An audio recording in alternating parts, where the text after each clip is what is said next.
Hello दोस्तों, एक बार फिर से स्वागत है आपका हमारे यूट्यूब चैनल पर। दोस्तों आज हम जो है यहाँ पर फिजिक्स के 110 क्वेश्चन लगभग यहाँ पर हम जो है डिस्कस करने वाले हैं।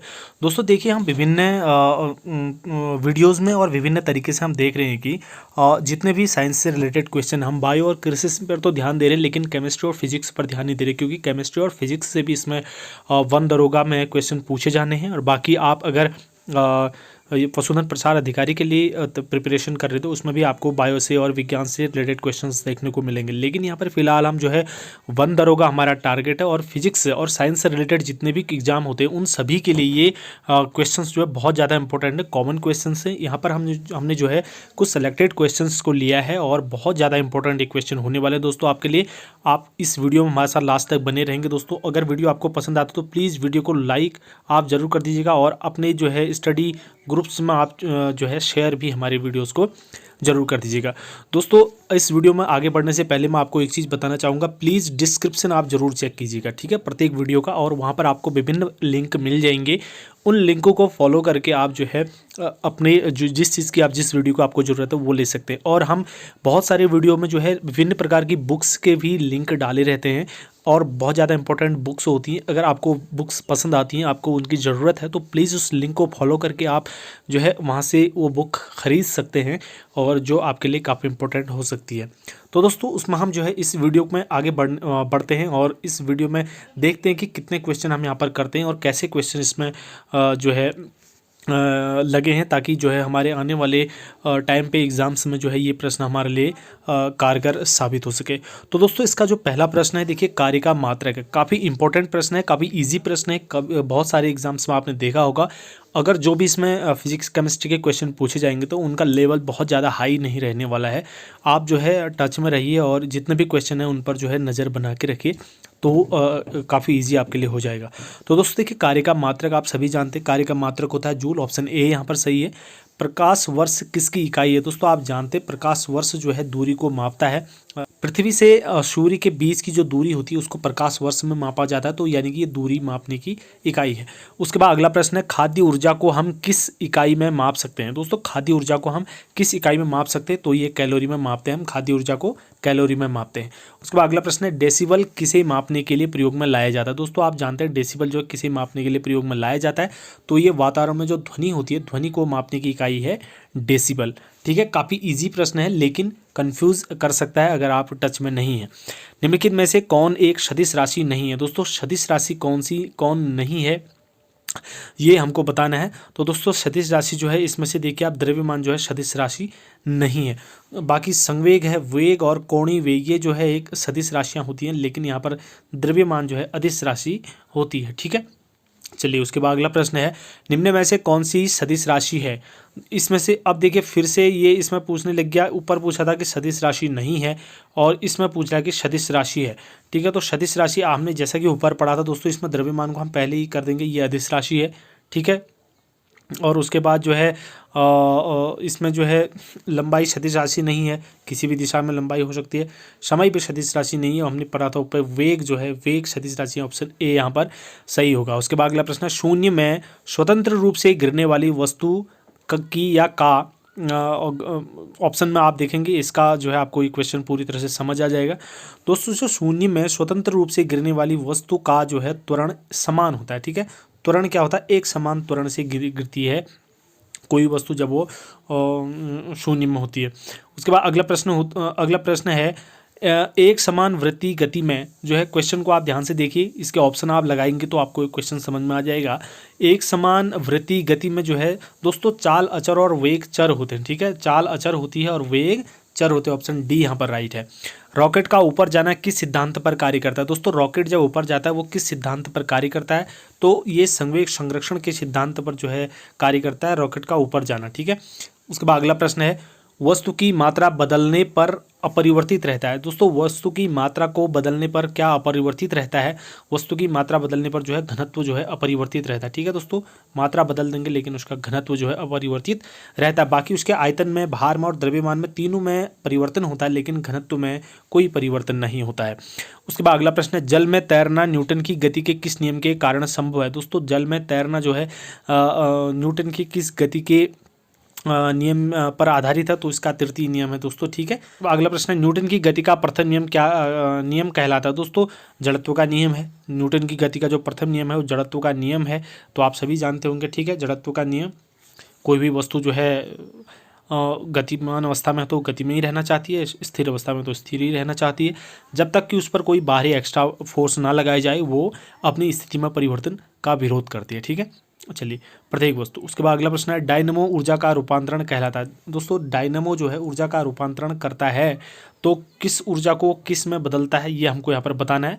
दोस्तों यौगिक ऊर्जा को विद्युत ऊर्जा में बदलता है। ठीक है, यौगिक ऊर्जा को किस में बदलता है? विद्युत ऊर्जा में बदलता है। चलिए उसके बाद अगला प्रश्न है, माइक्रोफोन ऊर्जा का रूपांतरण करता है? तो माइक्रोफोन जो होता है वो ऊर्जा का रूपांतरण जो है किस रूप में करता है? दोस्तों ये ध्वनि ऊर्जा को, जो माइक्रोफोन होता है ये ध्वनि ऊर्जा को विद्युत ऊर्जा में बदलता है। ठीक है, माइक्रोफोन जो माइक होता है वो क्या करता है? हमारी ध्वनि ऊर्जा को विद्युत ऊर्जा में बदलता है। उसके बाद अगला प्रश्न है, सौर सेल बनाए जाते हैं?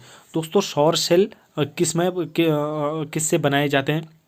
तो इसका राइट आंसर दोस्तों सिलिकॉन और ये बनाए जाते हैं गैलियम से। ठीक है, यानी कि ऑप्शन ए और बी यहाँ पर सही है। ऑप्शन डी पर ध्यान देंगे, ए और बी दोनों सही है।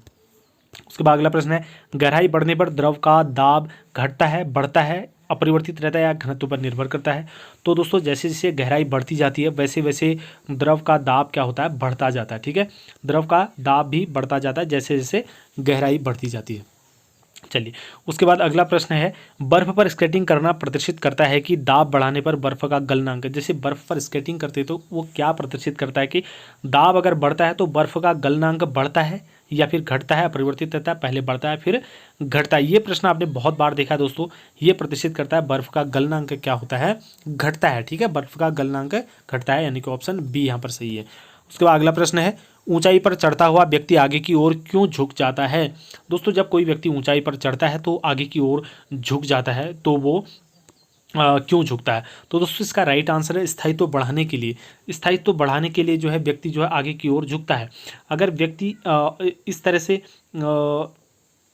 से अगर खड़ा रहे तो वो नीचे गिरने का उसके चांसेस ज़्यादा रहेंगे। ठीक है, तो वो इस तरह से आगे की ओर झुकेगा तो वो उसका स्थायित्व बना रहेगा। ठीक है, स्थायित्व उसका बना रहेगा, तो इस तरह से जो है उसका फोर्स ज़्यादातर जो है इधर की तरफ को होगा, स्थायित्व उससे बना रहेगा, और ये इसलिए जो है ऊंचाई पर चढ़ने वाला व्यक्ति आगे की ओर झुक जाता है। उसके बाद अगला प्रश्न है, एक गिलास में पानी पर बर्फ़ तैर रही है, जब बर्फ़ पूर्णतः पिघल जाए तो पानी का तल क्या होगा? दोस्तों एक गिलास है, गिलास में पानी है और पानी में जो है बर्फ़ रखी है। ठीक है, तो पानी में बर्फ़ है तो बर्फ़ जब पिघल ऑब्वियसली जो है बर्फ़ जो है पिघलेगी, तो अगर जब बर्फ़ पिघलेगी तो पानी का तल जो है बढ़ेगा, घटेगा, अपरिवर्तित रहेगा, या फिर पहले बढ़ेगा और बाद में घटेगा, ये यहाँ पर हमें बताना है। तो दोस्तों देखिए इसका तल जो अपरिवर्तित रहेगा।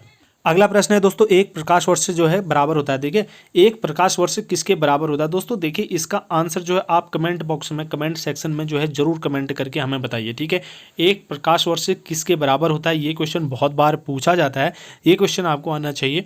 तो एक प्रकाश वर्ष बराबर कितना होता है? तो आप ये कमेंट सेक्शन में जरूर कमेंट करके बताइएगा। ठीक है, उसके बाद हम अगले प्रश्न को डिस्कस करते हैं, पृथ्वी के तल का पलायन वेग है। दोस्तों ये क्वेश्चन भी आपने बहुत बार देखा होगा, पृथ्वी के तल का पलायन वेग कितना है? तो दोस्तों पृथ्वी के तल का पलायन वेग है 11.2 किलोमीटर प्रति सेकंड। ठीक है, अगर कोई वस्तु, ठीक है, अगर कोई वस्तु पृथ्वी के तल से 11.2 किलोमीटर प्रति घंटा की स्पीड से ऊपर की ओर जाती है तो वो वापस जो है कभी भी नहीं धरती पर आएगी। ठीक है, चलिए उसके बाद अगला प्रश्न है, चाबी भरी घड़ी में कौन सी ऊर्जा होती है? दोस्तों चाबी भरी घड़ी में कौन सी, अगर कोई जो घड़ी होती है चाबी वाली, उसमें जब चाबी भर देते तो उसके बाद वो चलती है, तो उसमें कौन सी ऊर्जा होती है? तो इस तरह के क्वेश्चंस में आप अगर थोड़ा सा भी दिमाग लगाएंगे तो ये आप जो है इन क्वेश्चंस को कभी गलत नहीं कर पाएंगे। दोस्तों देखिए हमने चाबी घड़ी में चाबी भर दी, उसमें ऊर्जा हमने स्थित कर दी। ठीक है, तो उसी ऊर्जा से वो घड़ी दिन भर चलती रहती है, यानी कि इसको हम जो है स्थितिज ऊर्जा, इसका राइट आंसर होगा। ठीक है, चलिए उसके बाद अगला प्रश्न है, झूला झूलती कोई लड़की अगर खड़ी हो जाए तो दोलन का आवर्तकाल पर क्या प्रभाव पड़ेगा? घटेगा, बढ़ेगा या अपरिवर्तित रहेगा? किस तरह से इसमें क्या रहेगा ये हमको देखना है। ये क्वेश्चन आपने भी बहुत बार देखा होगा। दोस्तों देखिए उसका आवर्तकाल कम हो जाएगा। ठीक है, आवर्तकाल उसका क्या हो जाएगा, कम हो जाएगा। अगर कोई लड़की है, झूलती हुई लड़की अगर खड़ी हो जाए, अचानक से खड़ी हो जाए, तो उसका आवर्तकाल जो है क्या हो जाएगा, कम हो जाएगा। ठीक है, चलिए उसके बाद अगला प्रश्न है, पानी का घनत्व अधिकतम होता है। दोस्तों पानी का घनत्व जो है अधिकतम कितना होता है, ये आपने कई बार पढ़ा होगा। 4 डिग्री सेंटीग्रेड पर जो है पानी का घनत्व जो है अधिकतम होता है। उसके बाद वर्षा की बूंदें गोलाकार होती हैं। ये क्वेश्चन भी काफ़ी इजी है, लेकिन बहुत बार पूछा जाता है दोस्तों। देखिए दोस्तों, वर्षा की बूंद जो है गोलाकार होती है। आपने इस तरह की बूंद देखी होगी वर्षा की, तो वो गोलाकार क्यों होती है, गोलाकार होने का उसका कारण है दोस्तों पृष्ठ तनाव। ठीक है, सतही तनाव जिसको हम बोलते हैं, पृष्ठ तनाव जिसको बोलते हैं, उसके कारण से जो है वर्षा की बूंद जो है गोलाकार होती है। ध्वनि तरंगों की प्रकृति होती है। दोस्तों ध्वनि तरंगों की प्रकृति कैसी होती है, तो ये अनुदैर्ध्य होती है। ठीक है, ध्वनि तरंगों की प्रकृति कैसी होती है, अनुदैर्ध्य होती है। उसके बाद अगला प्रश्न है, निकट आती किसी रेलगाड़ी की सीटी की आवृत्ति या तीक्ष्णता बढ़ती जाती है। जैसे जैसे निकट कोई रेलगाड़ी आती है तो उसकी आवृत्ति या तीक्ष्णता क्या होती है, बढ़ती जाती है। ऐसा किस कारण से होता है, तो ऐसा किस कारण से होता है दोस्तों, ये होता है डॉपलर प्रभाव के कारण से। ठीक है, तो डॉपलर प्रभाव के कारण होता है जो उसकी तीक्ष्णता और उसकी आवृत्ति जो है तेज होती है, बढ़ती जाती है, डॉपलर प्रभाव के कारण से होती है। अगला प्रश्न है, सोनार अधिकांशतः प्रयोग में लाया जाता है। दोस्तों सोनार SONAR जो है अधिकतर जो है किस प्रयोग में लाया जाता है, तो ये नाविकों को, नाविक जो होते हैं उनके द्वारा प्रयोग में लाया जाता है। उसके बाद अगला प्रश्न है, ध्वनि तरंगें किसके कारण प्रतिध्वनि उत्पन्न करती हैं। ध्वनि तरंगें जो है किसके कारण प्रतिध्वनि उत्पन्न करती हैं, तो दोस्तों आप जानते हैं परावर्तन के कारण जो है ये प्रतिध्वनि उत्पन्न करती हैं। कि ध्वनि तरंगे जो है जो प्रतिध्वनि उत्पन्न करती है, जैसे किसी पहाड़ में बैठ के, आपने किसी रूम में बैठ के अगर बोलते हैं तो आपकी ध्वनि आपको वापस सुनाई देती है, ये परावर्तन के कारण ये होता है। चलिए उसके बाद अगला प्रश्न देखते हैं, रेडियो का समस्वरण स्टेशन उदाहरण है। दोस्तों रेडियो का समस्वरण स्टेशन किसका उदाहरण है, तो इसका राइट आंसर है दोस्तों अनुनाद। ठीक है, अनुनाद इसका राइट आंसर है, ऑप्शन डी पर ध्यान दीजिए, अनुनाद इसका राइट आंसर है। अगला प्रश्न है, रडार की कार्यप्रणाली निम्न में से किस सिद्धांत पर आधारित है। दोस्तों रडार की जो कार्यप्रणाली होती है वो होती है रेडियो तरंगों के परावर्तन पर आधारित होती है। ठीक है, रडार होता है, आज आप देखते होंगे जो जितने भी मिसाइल प्रणाली है, वायुयान वगैरह जो भी डिफेंस से रिलेटेड हैं, ये सारे रडार होते हैं। इसमें रडार, अगर हमारे रडार में अगर कोई चीज़ आती है तो जैसे मिसाइल वगैरह हैं, ये सारे ऑटोमेटिक जो है एक्टिवेट हो जाती हैं और हमें सिग्नल देती हैं। क्या होता है, ये रेडियो तरंगें जो है उस चीज़ से टकरा कर वापस आती हैं और उसकी लोकेशन बताती हैं, उसकी स्थिति और अवस्था के बारे में बताती हैं। उसके बाद अगला प्रश्न है, ध्वनि की चाल अधिकतम होती है। दोस्तों ध्वनि की चाल जो है अधिकतम किस में होती है, ध्वनि की चाल अधिकतम जो है ठोस में होती है। ठीक है, ठोस में जो है ध्वनि की चाल अधिकतम होती है। वायु में ध्वनि का वेग जो है आप ताप के बढ़ने से घटता है, ताप के घटने से घटता है, या फिर बाकी आगे को ऑप्शन आप देख सकते हैं। तो इसका राइट आंसर दोस्तों ताप के घटने से घटता है। ठीक है, वायु में जो ध्वनि का वेग है ना, तो वो ताप के घटने से घटता जाता है। जैसे जैसे ताप घटेगा, जैसे जैसे तापमान घटेगा दोस्तों, इसका वेग भी क्या होगा, वो भी घटेगा। यानी कि ऑप्शन बी यहाँ पर सही है। उसके बाद अगला प्रश्न देखते हैं, स्त्रियों की आवाज़ पुरुषों की आवाज़ से किस कारण से पतली होती है। दोस्तों स्त्रियों की आवाज़ जो होती है पुरुषों की आवाज़ से पतली होती है, तो इसका क्या कारण है, तो इसका कारण है दोस्तों स्त्रियों की ध्वनि का जो तारत्व होता है वो अधिक होता है। ठीक है, ध्वनि की जो स्त्रियों की ध्वनि होती है उसका तारतत्व जो है अधिक होता है, तारत्व, इस वजह से जो है उनकी आवाज़ पतली होती है। ठीक है, चलिए उसके बाद अगला प्रश्न है, श्रव्य परिसर में ध्वनि तरंगों की आवृत्ति क्या होती है। दोस्तों ध्वनि तरंगों की आवृत्ति यानी कि श्रव्य परिसर, यानी कि जो जिस ध्वनि को हम सुन पाते हैं उसकी आवृत्ति कितनी होती है। ठीक है दोस्तों, 20 हर्ट्ज से 20,000 हर्ट्ज तक जो है हमारा कान सुन सकता है। ठीक है, तो 20 हर्ट्ज से अगर कम की ध्वनि होगी तो जो है हम जो है नहीं सुन सकते। अगर 20,000 हर्ट्ज से अधिक की ध्वनि होगी तो उसको भी हम जो है नहीं सुन सकते। ठीक है, तो हमारा कान नहीं सुन सकता, या फिर बहुत कष्ट होगा, या कान फट भी सकता है। तो ये श्रव्य परिसर की ध्वनि तरंग है, ऑप्शन ए यहाँ पर सही होगा। उसके बाद अगला प्रश्न है, आवृत्ति का मात्रक क्या है।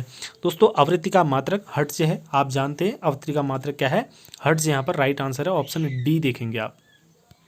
उसके बाद अगला प्रश्न है, वायु में ध्वनि की चाल है। दोस्तों वायु में जो ध्वनि की चाल है वो कितनी है, यहाँ पर हमें बताना है। तो वायु में ध्वनि की चाल होती है 332 मीटर प्रति सेकंड। ठीक है, 332 मीटर प्रति सेकंड वायु में ध्वनि की चाल होती है। अगला प्रश्न है, मानव शरीर का तापमान 98.6 फेरेड होता है, सेल्सियस स्केल पर यह कितना होता है?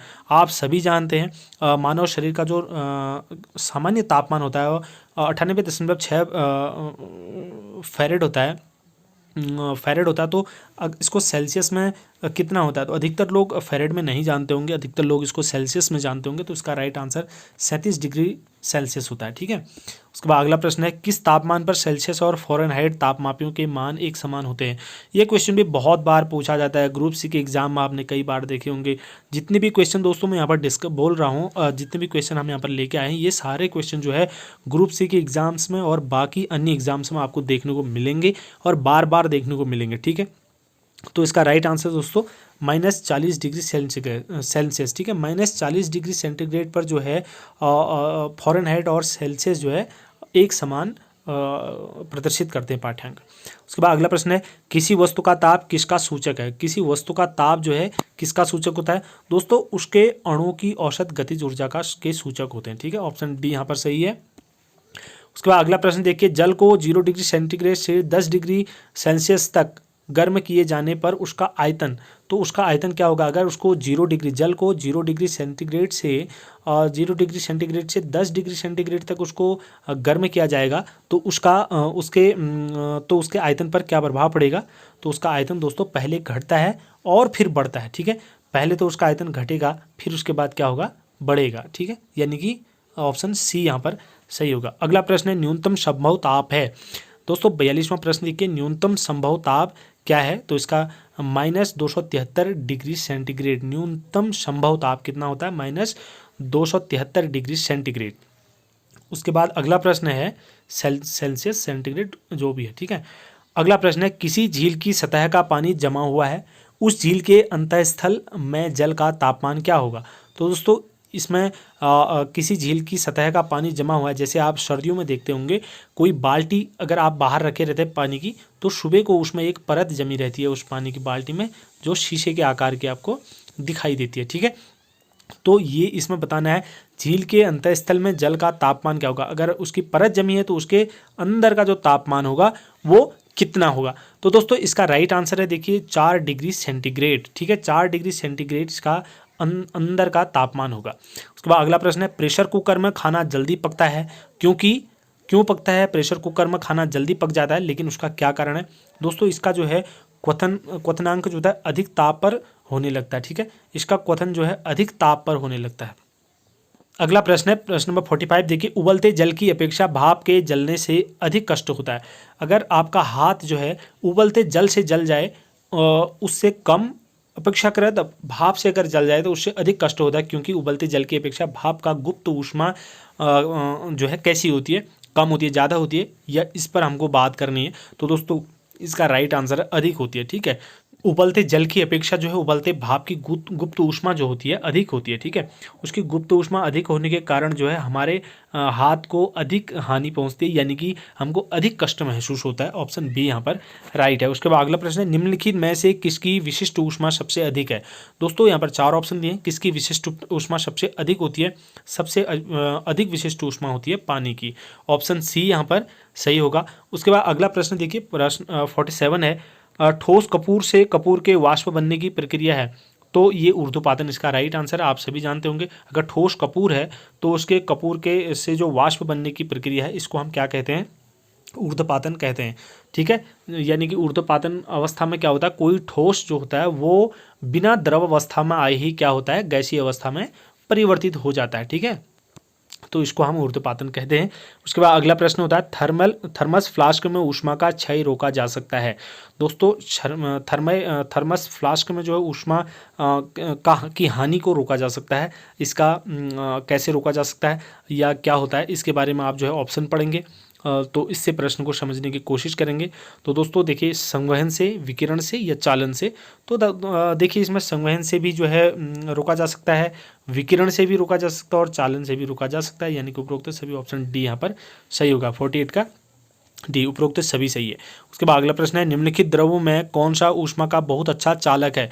देखिए दोस्तों, ऊष्मा का सबसे अच्छा चालक इसमें कौन सा है, जिसमें ऊष्मा जो है एक सिरे से दूसरे सिरे को जा सकती है, यानी कि ऊष्मा प्रभावित हो सकती है। तो इसका सही आंसर है पारा। ठीक है, पारा जो है ऊष्मा का बहुत अच्छा चालक माना जाता है इन सभी में। उसके बाद अगला प्रश्न है अच्छे उत्सर्जक अच्छे अवशोषक होते हैं, यह नियम है। ये यहाँ पर एक कोटेशन दे रखी है, अच्छे उत्सर्जक अच्छे अवशोषक होते हैं। तो यह जो है किसका नियम है दोस्तों, ये है किरचॉफ का नियम। ठीक है, किरचॉफ यानी कि ऑप्शन डी में दिया है, किरचॉफ का नियम है। अच्छे उत्सर्जक जो है अच्छे अवशोषक होते हैं, ये किरचॉफ का नियम है। अगला प्रश्न है निम्नलिखित में से कौन ऊष्मा का सबसे अच्छा सुचालक है। तो ऊष्मा का सबसे अच्छा सुचालक जो है इसमें से आशित पानी जो होता है, आशित जल जो होता है, वो ऊष्मा का सबसे अच्छा सुचालक है इन चारों में से। अगला प्रश्न है ऊष्मा का एसआई मात्रक क्या है। दोस्तों, ऊष्मा का मात्रक होता है जूल। आप जानते हैं ऊष्मा का एसआई मात्रक क्या होता है, जूल होता है। उसके बाद अगला प्रश्न है प्रकाश के विकिरण की प्रकृति कैसी होती है। दोस्तों, प्रकाश के विकिरण की प्रकृति जो है कैसी होती है, इसका राइट आंसर है तरंग एवं कण दोनों के समान। ठीक है, ऑप्शन सी यहाँ पर सही है, तरंग और कण दोनों के समान होती है। प्रकाश के विकिरण की प्रकृति कैसी होती है, तरंग एवं कण दोनों के समान होती है। अगला प्रश्न है प्रकाश का वेग अधिकतम होता है। दोस्तों, प्रकाश का वेग जो अधिकतम किस में होता है, ये निर्वात में जो है प्रकाश का वेग अधिकतम होता है, यानी कि ऑप्शन ए सही है। उसके बाद अगला प्रश्न है प्रकाश तरंग किस प्रकार की तरंग है। दोस्तों, प्रकाश तरंग जो है किस प्रकार की तरंग है, तो ये अनुप्रस्थ और अनुदैर्ध्य दोनों प्रकार अनुप्रस्थ और विद्युत चुंबकीय, यानी कि ऑप्शन डी आप यहाँ पर ध्यान दीजिए, ऑप्शन डी यानी कि अनुप्रस्थ भी होती है, प्रकाश तरंग जो है अनुप्रस्थ होती है और विद्युत चुंबकीय होती है, यानी कि ऑप्शन डी यहाँ पर सही है। ऑप्शन डी, ए और सी दोनों यहाँ पर सही है। उसके बाद अगला प्रश्न देखते हैं, प्रश्न नंबर 56 देखिए आप, माध्यम में तापमान में वृद्धि के साथ प्रकाश की गति होती है। तो अगर तापमान में वृद्धि होगी तो प्रकाश की गति पर क्या प्रभाव पड़ता है, ये हमें बताना है। तो इसका राइट आंसर दोस्तों अपरिवर्तित। अगर प्रकाश की गति में कोई प्रभाव नहीं पड़ता है, अगर माध्यम के तापमान में वृद्धि हो जाए या फिर कम हो जाए तो उस पर कोई प्रभाव नहीं पड़ता है।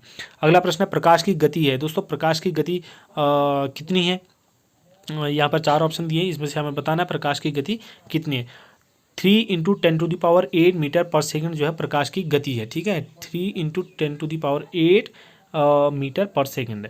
अगला प्रश्न है रेगिस्तान में मृग मरीचिका जैसी घटना का कारण है। देखिए, मृग मरीचिका किसे कहते हैं, ये भी प्रश्न आता है, और ये रेगिस्तान में जो है इसकी घटना का क्या कारण है, इसका भी जो है आंसर यहाँ पर हमें देना है।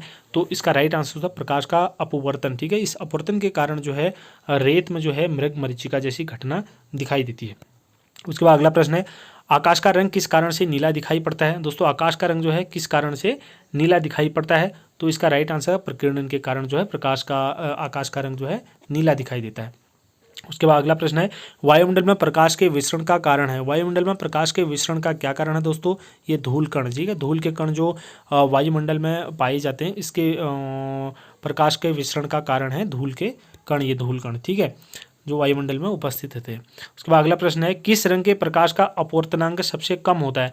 दोस्तों, देखिए, अपवर्तनांक सबसे कम जो है किस रंग के प्रकाश का होता है, तो ये लाल रंग के प्रकाश का होता है। अगला प्रश्न है मोटर कार में पीछे के दृश्य को देखने के लिए कौन सा दर्पण प्रयुक्त किया जाता है।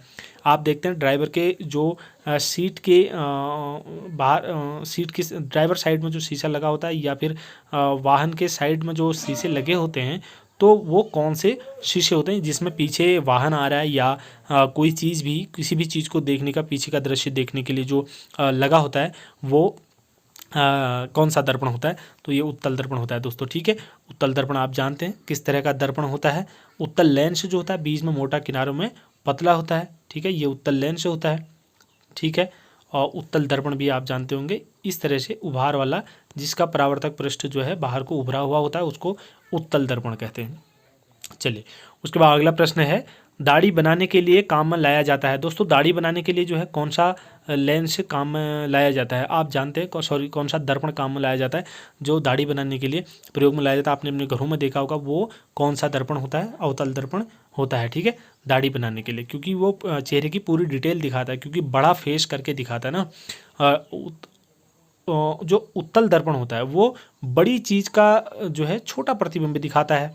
ठीक है, और अवतल दर्पण क्या काम करता है, जो छोटी चीज़ होती है, छोटी सी चीज़ को जो है बड़ा करके दिखा देता है। ठीक है, चलिए उसके बाद अगला प्रश्न है, लाल कांच को अधिक गर्म करने पर बहुत दिखाई देगा। दोस्तों लाल कांच है, अगर उसको बहुत ज़्यादा गर्म कर दिया जाए तो वो कैसा दिखाई देगा, वो हरा दिखाई देगा। उसके बाद अगला प्रश्न है, निकट दृष्टि दोष से पीड़ित व्यक्ति के चश्मे में प्रयोग किया जाता है। दोस्तों निकट दृष्टि दोष, दूर दृष्टि दोष, इसको समझने का सबसे सरल उपाय है, अगर आप निकट दृष्टि दोष पढ़ते हैं, निकट दृष्टि दोष से ऐसा लगता है कि निकट के का दोष होगा, लेकिन इसमें जो है निकट दृष्टि दोष में निकट की वस्तु साफ दिखाई देती है लेकिन दूर की वस्तु साफ नहीं दिखाई देती है, और इसी का उल्टा जो है दूरदृष्टि दोष है। अब इसके निवारण की अगर हम बात करें, निकट की वस्तु हमको साफ दिखाई दे रही, दूर की वस्तु नहीं दिखा रही है, तो दूर की वस्तु को देखने के लिए हमको कैसा लेंस का प्रयोग करना पड़ेगा, अवतल लेंस का, जो हमको उसको बड़ा करके दिखाएगा। ठीक है ना, तो कोई भी वस्तु है उसका प्रतिबिंब बड़ा करके दिखाएगा तो हमको ऐसे लेंस का प्रयोग करना पड़ेगा, यानी कि अवतल लेंस का प्रयोग करना पड़ेगा। ठीक है, ये अवतल लेंस है, बीच में पतला, किनारों में मोटा। उसके बाद आगे हम बात करेंगे, एक व्यक्ति दो समतल दर्पण जो 60 डिग्री कोण पर रखे हैं उनके बीच खड़ा हो, तब उसे कितने प्रतिबिंब दिखाई देंगे। तो दोस्तों उसको जो है 5 प्रतिबिंब दिखाई देंगे। ठीक है, उसके बाद अगला प्रश्न है, इंद्रधनुष का निर्माण कैसे होता है। दोस्तों इंद्रधनुष का निर्माण किस तरह से होता है, आपने सभी ने देखा है। तो ये दोस्तों अपवर्तन और प्रकाश के पूर्ण आंतरिक परावर्तन के कारण से जो है इंद्रधनुष का निर्माण होता है। ऑप्शन सी पर ध्यान देंगे। उसके बाद अगला प्रश्न है, 1.5 मीटर लंबे व्यक्ति को अपना पूरा प्रतिबिंब देखने के लिए आवश्यक दर्पण की न्यूनतम लंबाई कितनी लेनी होगी। ठीक है, अगर कोई 1.5 मीटर लंबा कोई व्यक्ति है तो उसको अपना पूरा प्रतिबिंब देखने के लिए जो दर्पण है, समतल दर्पण है, उसकी कितनी लंबाई लेनी पड़ेगी। तो दोस्तों इसका जो राइट आंसर होगा वो होगा 0.75 मीटर, यानी कि 0.75 मीटर आप उसको जो है की लंबाई का उसको दर्पण लेना पड़ेगा। उसके बाद अगला प्रश्न है, दूर की वस्तुओं का निरीक्षण करने के लिए किस प्रकाशिक यंत्र का उपयोग किया जाता है। दूर की वस्तुओं को देखने के लिए ना, यहाँ पर दूर की वस्तुओं की बात की जा रही है, तो इसका राइट आंसर होगा दोस्तों दूरदर्शी। ठीक है, दूरदर्शी का प्रयोग करना पड़ेगा। यहाँ पर देखने में आपको देख सकते हैं आप इसको, माइक्रोस्कोप जो होता है वो माइक्रो चीज़ों को देखने के लिए इसका उपयोग किया जाता है। तो एक ऑप्शन हमारे पास बच जाता है, ये ऑप्शन डी होगा। उसके बाद अगला प्रश्न है, तड़ित चालक बनाए जाते हैं। दोस्तों तड़ित आप जानते हैं, ये घरों में या विभिन्न प्रकार के की जगहों पर लगाए जाते हैं। तड़ित चालक बनाए जाते हैं, जो तड़ित से घरों के या फिर बाकी चीज़ों से नुकसान जो होते हैं उससे बचाने के लिए ये तड़ित चालक लगाए जाते हैं। तो ये किसके बनाए जाते हैं, तो आप जानते हैं ये बनाए जाते हैं तांबे के। ठीक है, विद्युत के जितने ज़्यादा सुचालक होंगे, जितने अच्छे सुचालक होंगे उतने अच्छे तड़ित होंगे वो। ठीक है, तो इसीलिए इसको जो है तांबे का बनाया जाता है। उसके बाद अगला प्रश्न है, बिजली के बल्ब का फिलामेंट किस तत्व का बना होता है। आप सभी जानते हैं टंगस्टन का बना होता है, बिजली के जो बल्ब का फिलामेंट होता है। ठीक है, तो वो टंगस्टन का बना होता है। उसके बाद आगे अगला प्रश्न है, निम्नलिखित में से कौन सा पदार्थ विद्युत का सबसे अच्छा चालक है। दोस्तों विद्युत का सबसे अच्छा चालक जो है कौन सा है, ये चांदी जो है विद्युत का सबसे अच्छा चालक माना जाता है। उसके बाद अगला प्रश्न है, फ्यूज तार की विशेषता होती है। दोस्तों फ्यूज तार की क्या विशेषता होती है, ये उच्च प्रतिरोध होता है, प्रतिरोध और निम्न गलनांक, इसका गलनांक जो है बहुत ही कम होता है। ठीक है, बहुत कम होता है। अगर ज़रा से भी कहीं शॉर्ट सर्किट वगैरह कुछ हो तो थोड़ी सी में तार गर्म होने की अवस्था में जो है ये जो फ्यूज होता है ये गल जाता है और ये यहाँ से लाइन ब्रेक कर देगा, टूट जाएगा और हमारी जो बाकी का परिपथ है इसको सेफ्टी प्रदान करेगा। ठीक है, चलिए उसके बाद अगला प्रश्न है, बिजली के फ्यूज का तार किससे बना होता है। जो बिजली का जो फ्यूज तार होता है वो किससे बना होता है, तो टिन और शीशे का जो एक मिश्र धातु होती है उससे जो है इस फ्यूज तार को बनाया जाता है। ठीक है, यानी कि ऑप्शन डी यहाँ पर सही है। उसके बाद एक कार बैटरी में प्रयुक्त विद्युत अपघट्य होता है। कोई कार बैटरी है, कार की जो बैटरी है उसमें प्रयुक्त होने वाला विद्युत अपघट्य क्या होता है। तो दोस्तों इसका राइट आंसर है सल्फ्यूरिक एसिड। ठीक है, उसमें सल्फ्यूरिक एसिड होता है। उसके बाद अगला प्रश्न है, शुष्क शेल है। दोस्तों शुष्क शेल क्या है, और शुष्क शेल जो है एक प्राथमिक शेल होता है। ठीक है, प्राथमिक शेल यानी कि ऑप्शन ए यहाँ पर सही है, प्राथमिक शेल होता है। लोहे के ऊपर जिंक की परत चढ़ाने को क्या कहते हैं, ये गैल्वेनाइजेशन कहते हैं इसको। ठीक है, गैल्वेनाइजेशन इसको बोलते हैं। 77 ये क्वेश्चन भी बहुत बार पूछा जाता है, 77 का ये आंसर सही है।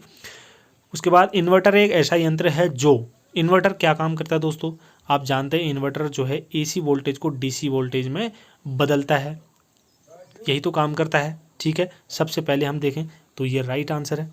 ठीक है, तो उसके बाद जो है डीसी वोल्टेज को एसी वोल्टेज में बदलता है। हाँ, ये भी करता है। डीसी वोल्टेज को सबसे पहले ये एसी वोल्टेज को डीसी में बदलेगा। ठीक है, उसमें स्टोर कर लेगा। उसके बाद जो है जब विद्युत चली जाती है उसके बाद जो है ये क्या करता है, डीसी वोल्टेज को एसी में बदल के बल्ब को रोशन करता है। यानी कि ऑप्शन यहाँ पर डी सही होगा, ए और बी दोनों सही है। उसके बाद अगला प्रश्न है, घरों में पंखा बल्ब आदि उपकरण किस क्रम में लगे होते हैं। जो घरों में बल्ब पंखा जो परिपथ है हमारे घर का, वो किस तरीके से लगे होते हैं, ये समांतर क्रम में होते हैं। ठीक है, तो समांतर क्रम क्या होता है आपने पढ़ा होगा। ये समांतर क्रम इस तरह से होता है, ये जो है ये समांतर क्रम है। ठीक है, ये समांतर क्रम है, ये दोनों एक दूसरे के समांतर हैं। और श्रेणी क्रम में इस तरह से ये श्रेणी क्रम होता है। ठीक है, एक ही लाइन में विभिन्न प्रकार के लगे होते हैं, ये श्रेणी क्रम होता है। उसके बाद अगला प्रश्न है, एक स्वतंत्र रूप से लटका हुआ चुंबक सदैव ठहरता है। ठीक है, एक स्वतंत्र रूप से लटका हुआ चुंबक जो है सदैव किस दिशा में ठहरता है। आप जानते हैं उत्तर दक्षिण दिशा में ये ठहरता है। ऑप्शन बी इसका राइट होगा। ठीक है, जो आप समुद्र में जब लोग जाते हैं या विभिन्न प्रकार से कहीं दिशा भटक जाते थे तो लोग वहाँ पर जो है चुंबक का ही प्रयोग करते थे, चुंबकीय सुई का प्रयोग करते थे, जो उत्तर दक्षिण दिशा को ठहरती है और उत्तर दक्षिण दिशा को इंडिकेट करती है। चलिए, उसके बाद आगे है, चुंबकीय क्षेत्र का मात्रक होता है। दोस्तों, चुंबकीय क्षेत्र का मात्रक गॉस होता है। ठीक है, चुंबकीय क्षेत्र का मात्रक गॉस होता है। स्थायी चुंबक बनाए जाते हैं। स्थायी चुंबक जो है किससे बनाए जाते हैं, ये इस्पात के बनाए जाते हैं। स्थायी चुंबक किससे, इस्पात के बनाए जाते हैं। अगला प्रश्न है, विद्युत धारा का चुंबकीय प्रभाव सर्वप्रथम अवलोकित किया गया। तो विद्युत धारा का चुंबकीय प्रभाव जो है सर्वप्रथम जो है अवलोकित किया गया ऑस्टेट के द्वारा। ठीक है, ऑस्टेट के द्वारा ये अवलोकित किया गया। ऑप्शन डी यहाँ पर सही है। उसके बाद अगला प्रश्न है, निम्नलिखित में से अनुचुंबकीय पदार्थ हैं। दोस्तों, अनुचुंबकीय पदार्थ कौन से हैं, ये सोडियम जो है अनुचुंबकीय पदार्थ होता है। ठीक है, सॉरी निम्नलिखित में से अनुचुंबकीय पदार्थ हैं, तो इसका राइट आंसर दोस्तों सोडियम, एल्यूमिनियम और ऑक्सीजन, ये सभी जो है अनुचुंबकीय पदार्थ है। ठीक है, 84 का डी यहाँ पर सही होगा। ये सभी अनुचुंबकीय पदार्थ हैं, तीन के तीन। उसके बाद अगला प्रश्न है, विद्युत चुंबकीय सिद्धांत का प्रतिपादन किसने किया था। ठीक है, तो प्रतिपादन जो है विद्युत चुंबकीय सिद्धांत का प्रतिपादन किसने किया था, तो इसका राइट आंसर है दोस्तों फैराडे ने। ठीक है, अगला प्रश्न है, अस्थायी चुंबक बनाने के लिए प्रयोग किया जाता है। अस्थायी चुंबक बनाने के लिए किसका प्रयोग किया जाता है, नर्म लोहे का प्रयोग किया जाता है। ऑप्शन ए सही है। उसके बाद अगला प्रश्न है, वोल्टता को घटाने व बढ़ाने में प्रयुक्त उपकरण है। जो वोल्टता होती है, वोल्टता को बढ़ाने और घटाने में प्रयुक्त कौन सा उपकरण, ये ट्रांसफार्मर है, वोल्टेज को घटाने और बढ़ाने का काम करता है। उसके बाद संधारित्र यानी कि कैपेसिटर का मुख्य कार्य है। दोस्तों, संधारित्र यानी का मुख्य कार्य क्या है, तो आवेशों का संचय, जो आवेश होते हैं इनका संचय करना जो है संधारित्र का मुख्य कार्य होता है। उसके बाद अगला प्रश्न है, किसी चुंबक की आकर्षण शक्ति सबसे अधिक कहाँ होती है। ठीक है, किसी चुंबक है उसकी आकर्षण शक्ति जो होती है सबसे अधिक जो है कहाँ पर होती है, तो ये बीच में। ठीक है, उसके बीच स्थान में जो है सबसे अधिक उसकी आकर्षण शक्ति होती है। ठीक है, चलिए उसके बाद अगला प्रश्न अगला है, नाभिकीय रिएक्टर के निर्माण में निम्नलिखित में से कौन सा एक अनिवार्य है। ठीक है, नाभिकीय रिएक्टर के निर्माण में, यहाँ पर ये इंपॉर्टेंट चीज़ है, इस पर ध्यान देने वाली बात है। तो ये जो है जर्कोनियम इसका राइट आंसर है। ऑप्शन सी पर ध्यान देंगे। अगला प्रश्न है, सूर्य की ऊर्जा उत्पन्न होती है। सूर्य की ऊर्जा जो है किस प्रक्रिया के द्वारा उत्पन्न होती है, कैसे प्रक्रिया, नाभिकीय संलयन के द्वारा उत्पन्न होती है। ठीक है, सूर्य की ऊर्जा। अगला प्रश्न है, क्यूरी किसकी इकाई है। दोस्तों, क्यूरी जो है रेडियो सक्रियता की इकाई है। ठीक है, रेडियो सक्रियता की इकाई क्यूरी है। ठीक है, अगला प्रश्न है, परमाणु बम का सिद्धांत आधारित है। दोस्तों, परमाणु बम का सिद्धांत जो है, परमाणु बम का सिद्धांत नाभिकीय विखंडन पर आधारित है। ठीक है, 93 का बी नाभिकीय विखंडन। ठीक है, इसमें छोटे छोटे नाभिक जो है ये इस तरह से बड़ा नाभिक एक छोटे छोटे नाभिकों में टूटता है और फिर वो विस्फोट करता है। ठीक है, हाइड्रोजन बम किस पर है, देखिए यहाँ पर दो चीज़ होती हैं। जो परमाणु बम होता है वो नाभिकीय विखंडन और हाइड्रोजन बम नाभिकीय संलयन पर होता है। ठीक है, इसमें छोटे छोटे नाभिक मिलकर एक बड़ा नाभिक बनाते हैं, उसके बाद विस्फोट करते हैं। ठीक है, विस्फोट से जो है दोस्तों जितनी जो परमाणु बम होता है उससे 1000 गुना अधिक शक्तिशाली या पावरफुल विस्फोट होता है नाभिकीय संलयन से, यानी कि हाइड्रोजन बॉम्ब से। ठीक है, 94 का ए यहाँ पर सही है। उसके बाद अगला प्रश्न, नाभिकीय का आकार होता है। तो नाभिकीय का आकार क्या होता है, 10⁻⁻10 मीटर, ठीक है। उसके बाद अगला प्रश्न है, नाभिकीय रिएक्टर में ऊर्जा उत्पन्न होती है। दोस्तों नाभिकीय रिएक्टर में ऊर्जा उत्पन्न होती है अनियंत्रित विखंडन द्वारा, ठीक है। ऑप्शन सी यहाँ पर राइट है, नाभिकीय विखंडन के द्वारा। अगला 97 नंबर का प्रश्न देखिए आप, निम्न में से कौन सा धातु अर्धचालक की तरह ट्रांजिस्टर में प्रयोग होता है? तो इसका राइट आंसर है दोस्तों जर्मेनियम, ठीक है। जर्मेनियम इसका राइट आंसर है।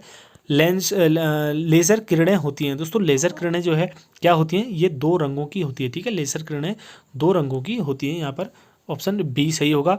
उसके बाद अगला प्रश्न है, नाभिकीय रिएक्टर में भारी जल का प्रयोग किस रूप में किया जाता है, ठीक है। तो भारी जल का प्रयोग जो है किस रूप में किया जाता है नाभिकीय रिएक्टर में? तो इसका राइट आंसर दोस्तों मंदक के रूप में किया जाता है भारी जल का प्रयोग, ठीक है। उसके बाद द्रव्यमान ऊर्जा संबंधी किसका निष्कर्ष है? द्रव्यमान ऊर्जा संबंधी किसका निष्कर्ष है? तो इसका राइट आंसर दोस्तों सापेक्षता का सामान्य सिद्धांत, ठीक है। सापेक्षता का सामान्य सिद्धांत का निष्कर्ष है, ठीक है। ऑप्शन बी यहाँ पर सही है। अगला प्रश्न है, सापेक्षिक आर्द्रता किस में मापी जाती है? तो सापेक्षिक आर्द्रता जो है हाइड्रोमीटर में मापी जाती है।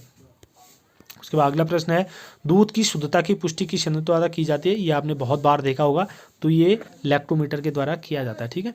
अगला प्रश्न है, माइक्रोफोन का आविष्कार किसने किया था? तो दोस्तों माइक्रोफोन का आविष्कार किया था ग्राहम बेल ने, ठीक है। ग्राहम बेल ने माइक्रोफोन का आविष्कार किया था। ब्लैक होल सिद्धांत की खोज किसके द्वारा की गई? दोस्तों ब्लैक होल सिद्धांत की जो खोज की गई थी वो की गई थी एस चंद्रशेखर के द्वारा। उसके बाद अगला प्रश्न है, बैलिस्टिक मिसाइल का जनक कौन था? दोस्तों बैलिस्टिक मिसाइल का जनक जो है वर्नर वॉन ब्रीन था, ठीक है। ऑप्शन सी पर देखिए आप, वर्नर वॉन ब्रीन इसका राइट आंसर है। उसके बाद अगला प्रश्न है, सूक्ष्म समय अंतरालों को सही मापने के लिए निम्नलिखित में से किसका प्रयोग किया जाता है, ठीक है। तो इसका सही आंसर है परमाणु घड़ियों का, ठीक है। ऑप्शन सी परमाणु घड़ियों। उसके बाद अगला प्रश्न है, स्वतः चालित गाड़ियों के ब्रेक में किस प्रकार की व्यवस्था होती है, ठीक है। जो ऑटोमोबाइल से होते हैं इनके ब्रेक में किस प्रकार की व्यवस्था होती है? तो इसका राइट आंसर दोस्तों हाइड्रोलिक, ठीक है। हाइड्रोलिक व्यवस्था होती है जिसकी वजह से इनका ब्रेक जो है काफ़ी पावरफुल होता है। अगला प्रश्न, नाभिकीय रिएक्टर में नियंत्रक यानी कि कंट्रोलर के रूप में किसका प्रयोग होता है? देखिए भारी जल का प्रयोग तो मंदक के रूप में होता है और कैडमियम छड़ का उपयोग इसमें किया जाता है। ऑप्शन बी यहाँ पर राइट है। उसके बाद अगला प्रश्न है, यदि गैस का आयतन स्थिर बनाए रखा जाए तो ताप के बढ़ने पर गैस का दाब जो है क्या होगा? तो ये जो है दोस्तों बढ़ेगा, ठीक है। ऑप्शन यहाँ पर होगा ऑप्शन ए, यहाँ पर ये बढ़ेगा। उसके बाद अगला प्रश्न है, किसी अंतरिक्ष यात्री को आकाश का रंग कैसा दिखाई देता है? आप सभी जानते हैं आकाश का रंग जो है काला दिखाई देगा अंतरिक्ष से, ठीक है। अंतरिक्ष यात्री को आकाश का रंग जो है कैसा दिखाई देता है? काला दिखाई देता है। तो दोस्तों ये थे 110 क्वेश्चन जो काफ़ी इंपॉर्टेंट क्वेश्चन थे, हमने यहाँ पर डिस्कस किए। फिजिक्स से काफ़ी इंपॉर्टेंट क्वेश्चन आपने जितनी भी परीक्षाएँ दे रखी हैं या आपने नहीं दी हैं, आप पहली बार परीक्षाओं की तैयारियाँ कर रहे हैं जो, तो आने वाली परीक्षाओं में देखेंगे या ओल्ड पेपर जो आपके पुराने पेपर हैं उनमें आप उन प्रश्नों को देखिएगा, उन पेपरों को देखिएगा, उसमें आपको ज़रूर ये प्रश्न देखने को मिलेंगे और काफ़ी इंपॉर्टेंट प्रश्न हैं। आने वाली परीक्षाओं में भी ये प्रश्न देखने को मिलेंगे। तो दोस्तों इस वीडियो में इतना ही है और अगली बार हम जो है इसमें 100 से 150 तक के केमिस्ट्री के भी क्वेश्चन हम लेकर आएंगे जो आपके लिए काफ़ी इंपॉर्टेंट प्रश्न हैं। तो आपको अगर वीडियो पसंद आता है तो प्लीज़ वीडियो को लाइक शेयर आप जरूर कीजिएगा और हमारे चैनल को अभी तक आपने सब्सक्राइब नहीं किया तो चैनल भी जरूर सब्सक्राइब कर लीजिए। धन्यवाद।